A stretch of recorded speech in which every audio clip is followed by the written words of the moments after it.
We've been told for years that cosmetic DLC is harmless. It's just optional, it's just skins. But is it really that simple? Today, let's talk about why cosmetic DLC is still a problem in video games.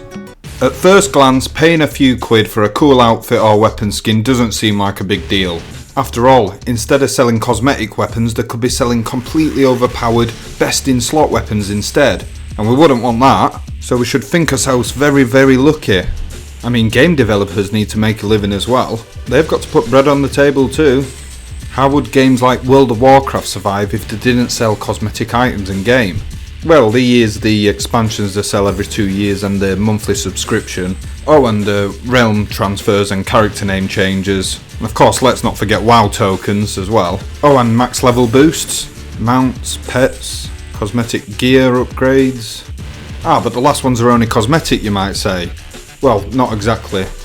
You see, one of the most recent purchasable mounts, the Gilded Brutosaurus, which cost players $90 each, has potentially made Blizzard $15 million in the short length of time it was available for WoW's anniversary. The thing is, this is not entirely cosmetic. You actually have an auction house on the Brutosaurus itself in addition to a mailbox. The auction house, for those who don't know, is the equivalent of the Grand Exchange in RuneScape. Imagine running around RuneScape with a Grand Exchange in your backpack. The problem is this all started from a single cosmetic store mount, the Celestial Steed, which was released in 2010 and like I said was completely cosmetic.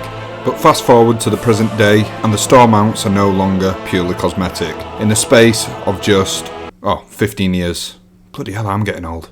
Okay, 15 years does actually sound like quite a lot, but the point is, it was supposed to stay as cosmetic, and everyone defended it, well not everyone, but a lot of people defended it because they truly believed it was going to stay cosmetic.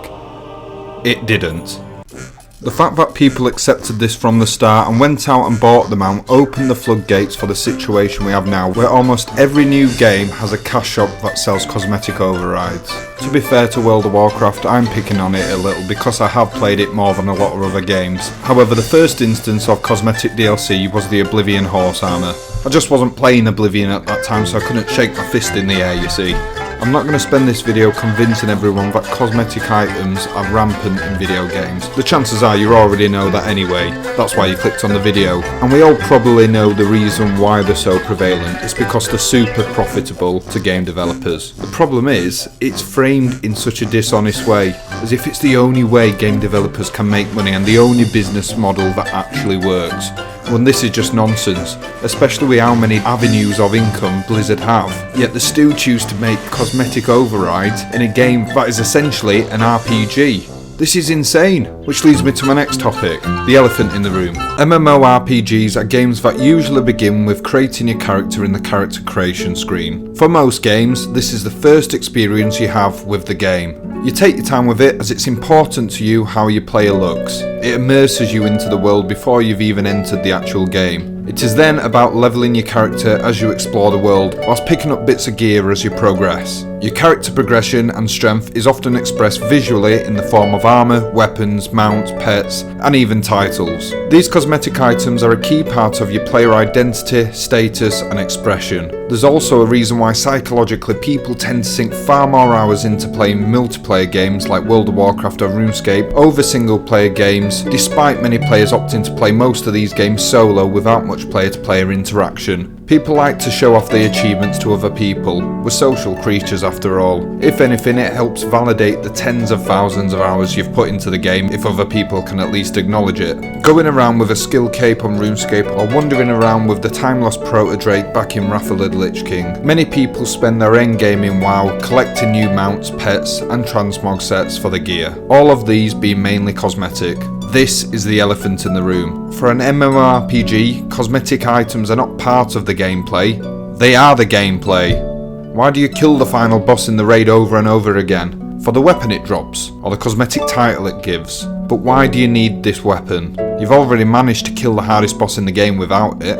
It's because you now have an item in game worth showing off to your friends, or walking around Stormwind with looking like a badass. The problem with games selling you the cosmetic items is that they're essentially selling away gameplay, because gathering and expressing cosmetics is gameplay. I mean, Blizzard doesn't even hide it, they literally sell level boost to max level. They exploit your desire to look cool, stand out, and even feel superior to the noobs around you. I'm not even saying that everyone who plays video games are necessarily selfish or self-centered, and that's all they care about, but we are humans after all. And there's a reason why cosmetic DLC for online games make a lot more money than cosmetic DLC for solo games. I do want to make a distinction between games that are free to play and sell cosmetics, and games that you have to pay for but still sell cosmetic items anyway. I don't mind the first instance as much. It's not my cup of tea and I wish they wouldn't do it, but oh well, at least the game's free. I usually just avoid these games altogether, as there is a saying, the most expensive games are the free ones. But at least they're not locking cosmetics behind a paywall for a game you've already paid for. My problem is the latter, where games charge you full price for part of a game. The other part you must buy individually using DLC. People also sometimes come up with the argument that, oh, it's fine when games sell cosmetic items as long as you can unlock them yourself in game. Right, if Gordon Ramsay was here right now, he'd call you an idiot sandwich. Developers designed their games around that. Whereas usually in a game you'd have to spend a few hours unlocking a certain cosmetic upgrade, you now have to spend days trying to unlock that very same upgrade, because the developers want you to choose the easier option of taking out your wallet and paying for it. Water always runs downhill. Just for the record, when I say developers, I am aware it's not the actual guys who make the games making these decisions. A lot of them most likely hate microtransactions too. It's the big high up corporate suits who had never played a video game in their life. And let's not forget, the cosmetics you can buy with real life money almost always look better than the ones you can actually get in-game. It devalues in-game achievement when exclusive or cool looking cosmetics are only available through payment. Players who actually work hard at the game get less visible recognition, overshadowed by those who've just paid for it. It erodes the sense of reward and progression. I've spoken a lot about MMORPGs, but cosmetics in first-person shooters or even solo games are almost as bad. I'd argue, albeit to a lesser extent, that cosmetics in these other game genres are still part of gameplay. Let's take Minecraft for example. Part of the gameplay is about surviving out in the world with enemies, darkness and limited food. The other half of the game is building stuff, some of which is practical, but most being entirely cosmetic. Would you argue that creating a nice house and a garden in Minecraft is not part of the gameplay?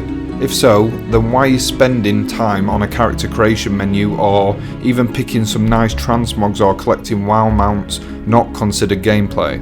Even in first person shooters you might not see your character's model, but you do see the gun in which you can customise at least. Can't you remember when you were little and you started grinding out those weapon challenges to unlock different weapon skins?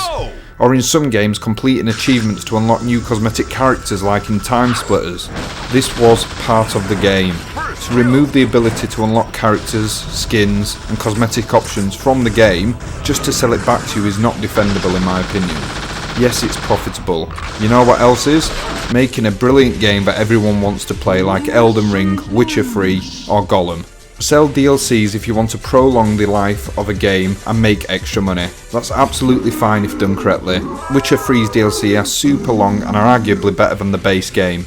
It doesn't feel like it was removed from the base game either and sold back to you at a later date. Same with Dark Souls 3 DLC, the extra content was welcomed, though the base game didn't feel like it was lacking anything either, so you're not left with the feeling that they sold you a half-finished game to begin with and it was always the plan to resell you back that DLC. So what should we do as gamers?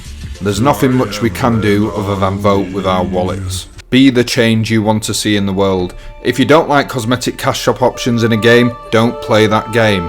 Only then will we as gamers have the power to change the industry. Now if you don't mind me, I'm going to play some World of Warcraft. I'll see you later.